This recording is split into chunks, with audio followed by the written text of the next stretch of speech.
Hello, everyone. Today we're going to talk about email forwarding in Exchange Online.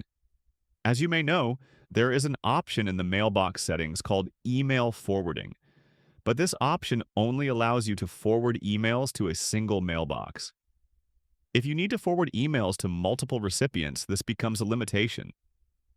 So what can we do? Actually, we have a workaround for forwarding to multiple recipients. To achieve this, we use a transport rule in the Exchange Admin Center.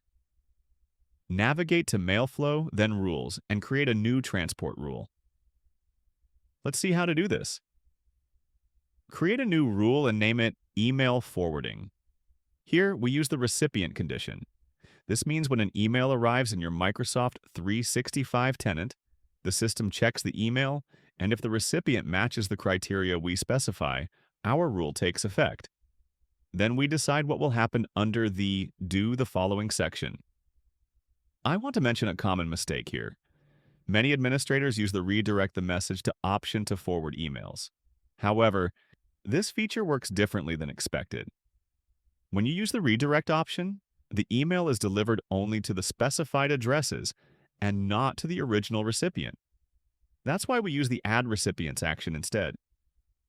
You can choose Add BCC Recipients, Add CC Recipients, or Add to Recipients. I prefer the BCC box since it is invisible in the email body. In this box, you specify the additional recipients.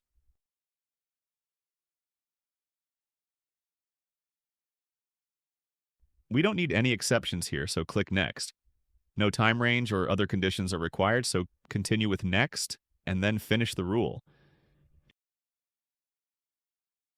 It usually takes around 30 seconds to become active.